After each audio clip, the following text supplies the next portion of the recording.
Wales. We're in the Flux Zaandam. Are you excited to be here today? I'm very excited. Yeah, we've been on this run for a week. The travel has been crazy. I mean, our lobby calls have been like 2, 3 o'clock every day, and it's been very heavy travel schedule. But you know, the the maximum moment is when we finally make it to the show, and it's finally we hit the stage, and it's what all the hard work is for, and it's awesome. So, nonetheless, we're very excited to be here, and just looking forward to trying to inspire someone in the crowd and send them home with some inspiration. So, if that's the accomplishment that I can make, then is that your goal, good. to inspire someone in the crowd? It's one of my largest goals to do. If I, that lasts for quite a while. So if I can leave someone with some inspiration, that's the most important thing. And the second most important thing is for me to sell out all of my merchandise. So that's number 2. Yeah. And all is well. It's a good night for the next thing. Definitely. And in what way do you think you inspire people then? Well, if it's a good thing that you guys will be filming at least the first couple of songs, because I think that's the most important part. I think the whole show is important, but at the beginning of every show that I've been doing for the last couple of years, and I'm going to explain to you why, I tell my story.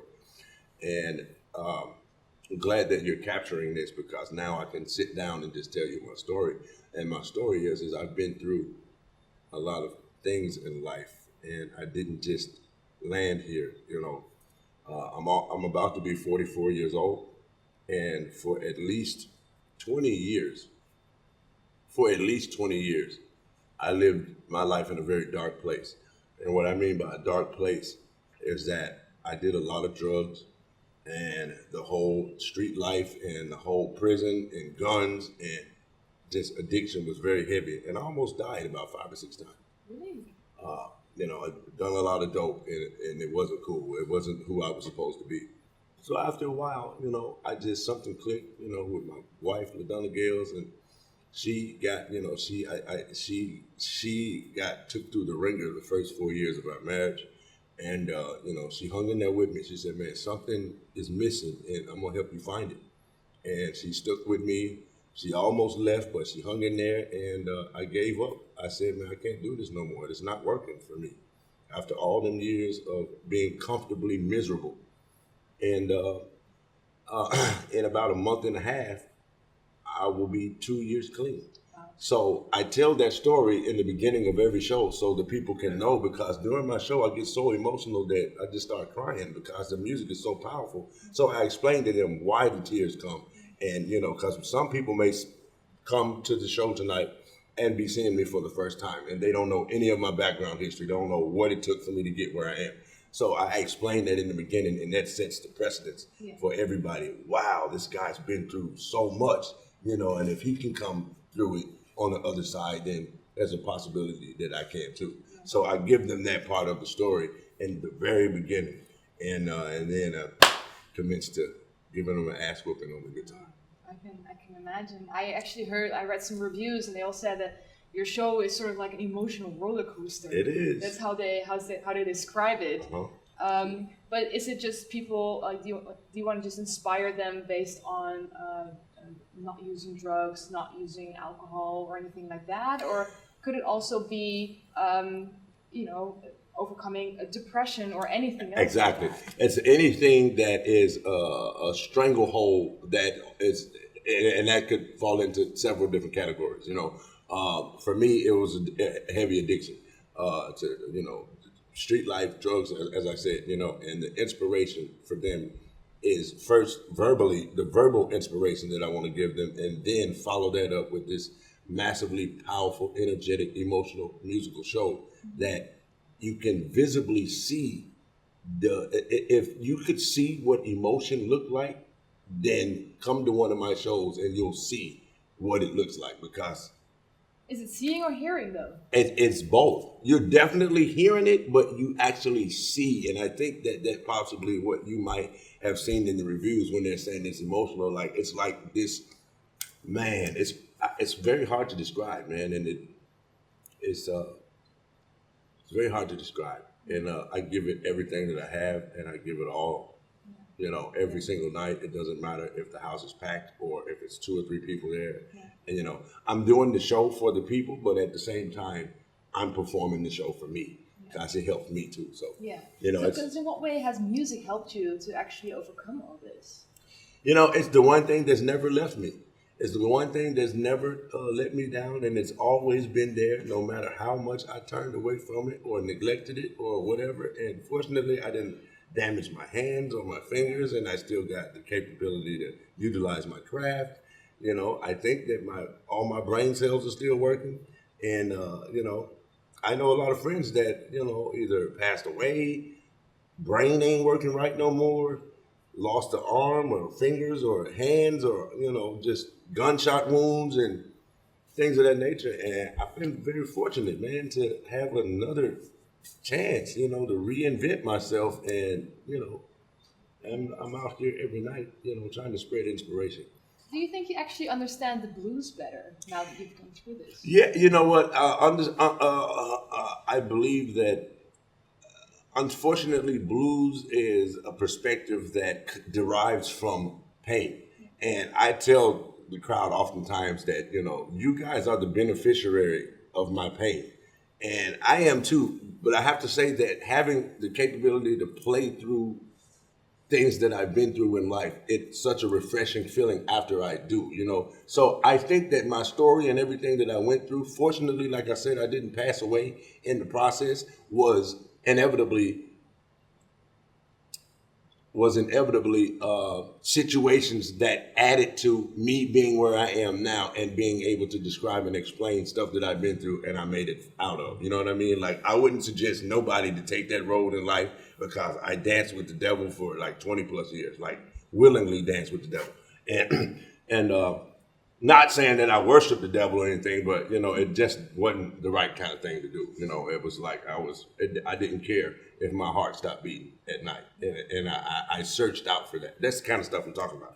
But it's like for anybody that's struggling through something, I think that by the end of my show, you'll leave with such a glow and such a powerful beam of inspiration that, man, whatever that has been happening in life. And I don't think the person that comes to the show that's never seen me before is expecting something like that. Okay, I'm just calling here music, but it's more than that. I give way more than that. Yeah, because I read in some interviews that you kind of maybe not blame, but you kind of say that nowadays in the media, you see a lot of glamorization of weapons and drugs and alcohol. Is that something that really worries you? I mean, whether it could worry me or not, but the fact of the matter is it's going to continue to be around. I mean, as much as we try to do to stop it, it's going to continue to be around. I mean, I'm a fan of hip hop, and it's talked about a lot in there, and that's an attraction to the youth. I mean, it's like wildfire. You know what I mean? You're talking about selling dope, and you're talking about shooting guns and going to jail and all that. That's cool to the young people, but it really isn't cool. No. But in the way it's presented. But the hip hop rappers, all they're doing is rapping about stories that they've seen and stuff that they've been through, just as I'm doing. And that's the way that they're expressing themselves, which I love it. It's awesome. And I don't know. I think it starts as far as the youth. If the parents are raising them with and instilled with proper, all you can do is hope for the best, that they take that with them later on in adulthood in life. That's all you can. Yeah. That's it. Just hope for the best. That's it. So what I've heard that in your on your album, you actually go in a very positive direction. Now that you're clean and. Now that you kind of like refound this positivity, right.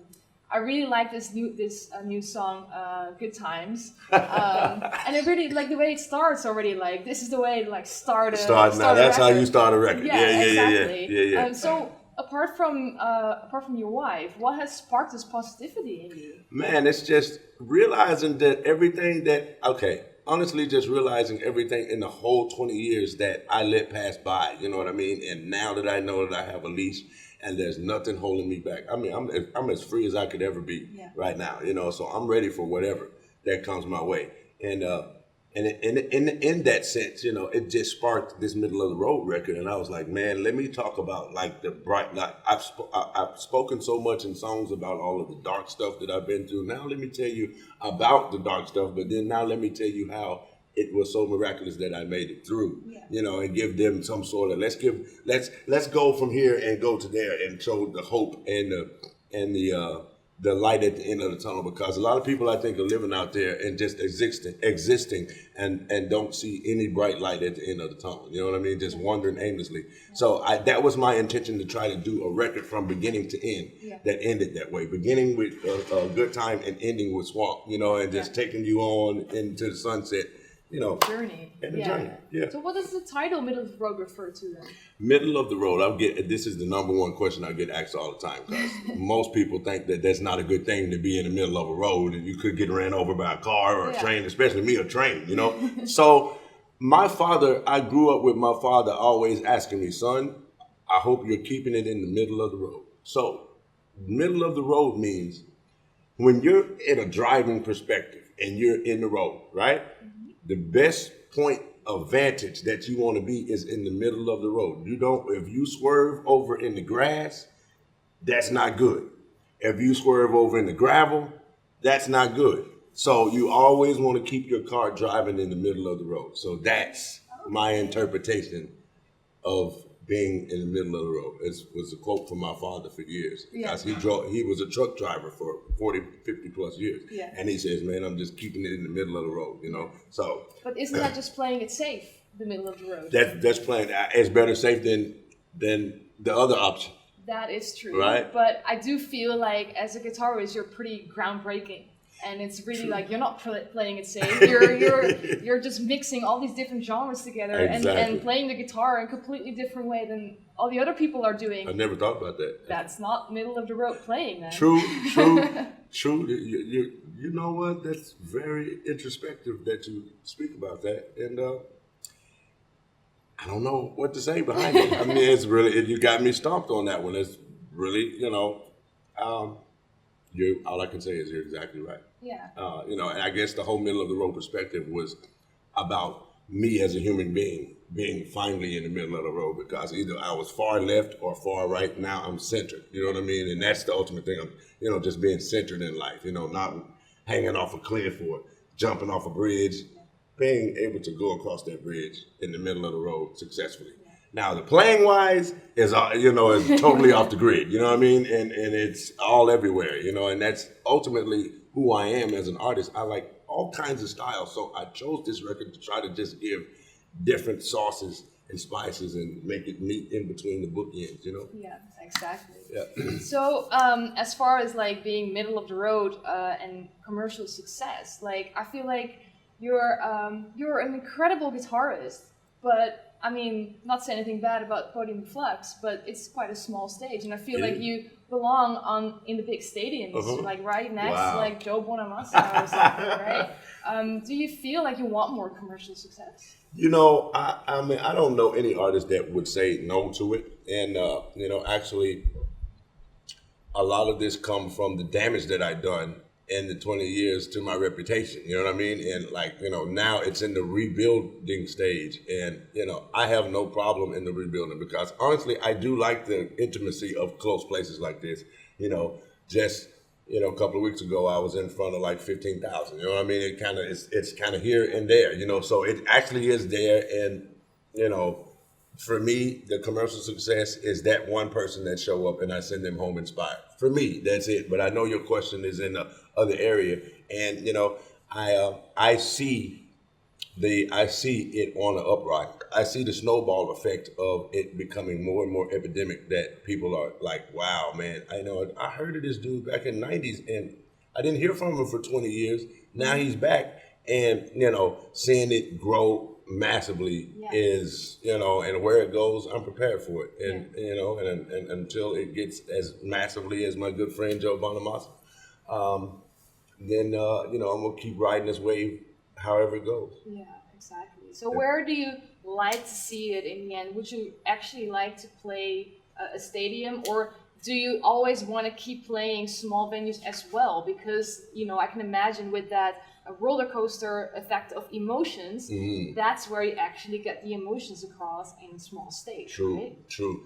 You know what? I honestly will see in the end playing to as many people that I could possibly have in front of me, be it a stadium, be it a 50,000 capacity festival, and at the end of the day, I have to say I'm still going to be fond of playing a small room too, because there's something that you can't get in a big stadium atmosphere that you can get from the people right there. You know what I mean? It's like it's less space for the connection to happen to them. So I like all parameters. I mean, as it comes, it's all good. I mean, long as this might sound business like, but as long as the money is right, as long as I get what I'm supposed to get. You need to be able to live from it. Absolutely, as well. absolutely.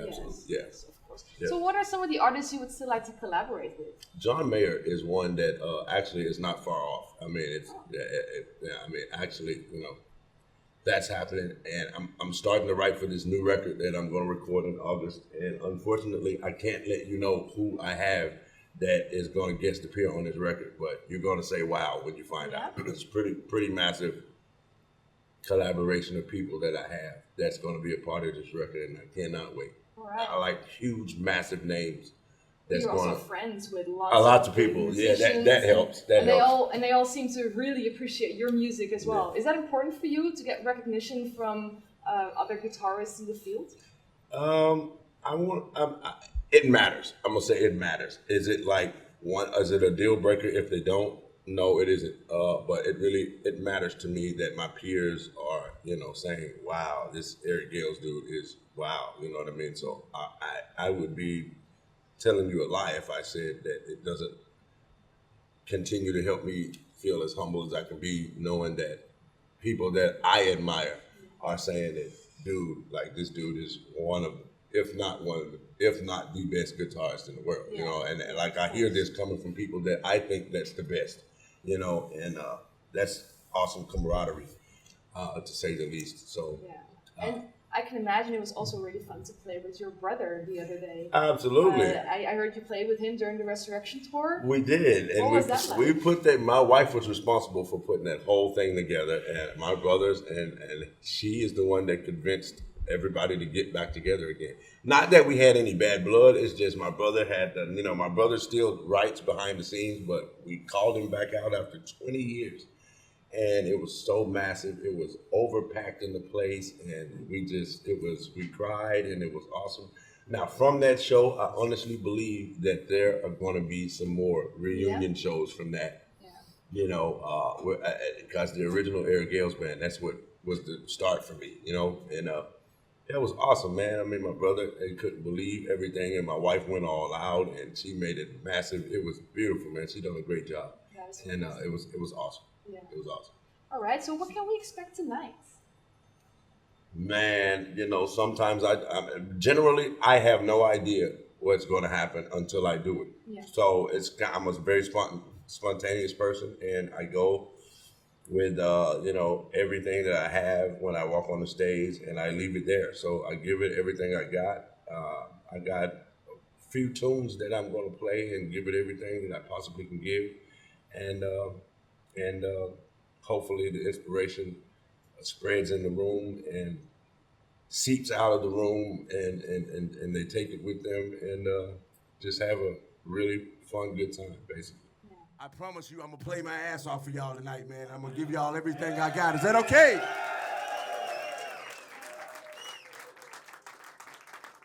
I would like to start out by going all the way back to some old traditional blues, if that's all right with you. Yeah. And I hope you like it.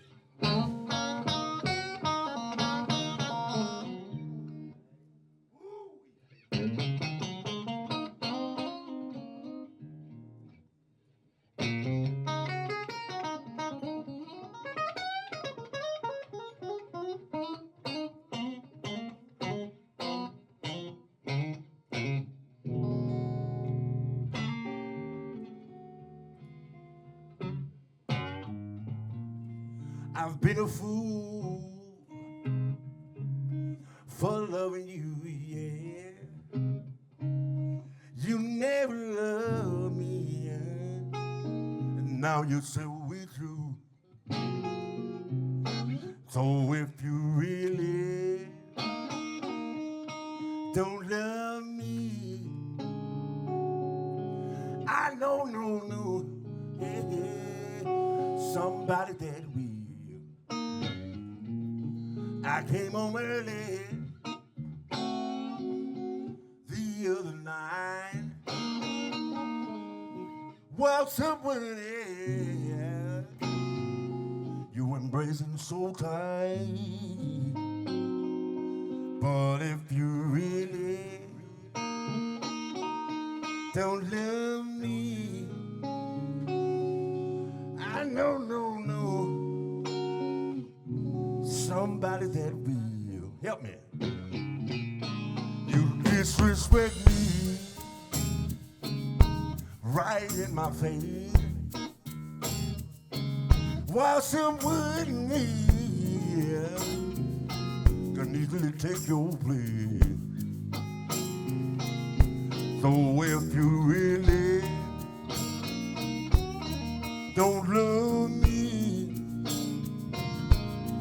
I know, no, hey, somebody that will. Whoa! I came home late the night. While someone,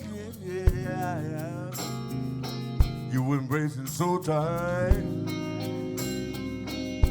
So if you really don't love me, I know, no.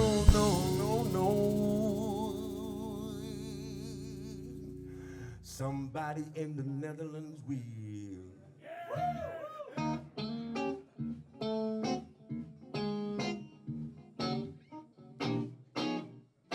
Let's have a good time, y'all.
All right.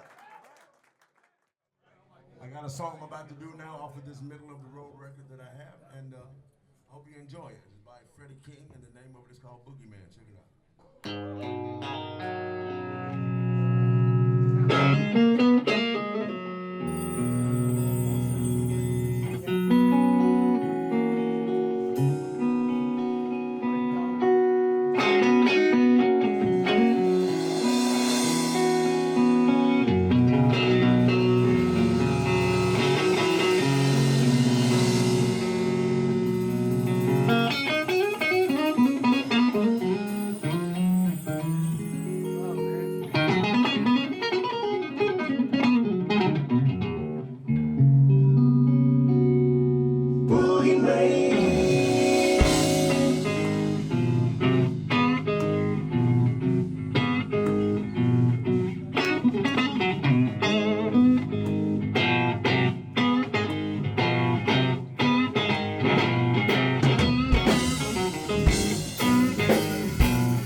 Got a funky reputation, y'all. I like to get low down. I'll live your mama's better. Lock up your daughter's cause to be in town. They call me the boogeyman. Nobody can do it like I can, y'all. They call me the boogeyman. I'm a key side with my hand.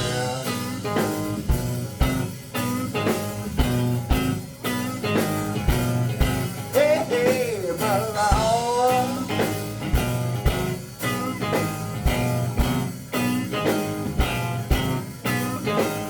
The sheriff has got my number. Look, let's fall. I went to town to do the boogie out. Now I can't go back at all. They call me the boogeyman. Nobody can do like I can. They call me the boogeyman. I'm a king side man.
Will make you climb the wall. call me. Don't nobody can do it like I can. Hey, they call me. I will keep side with the man.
was awesome, man.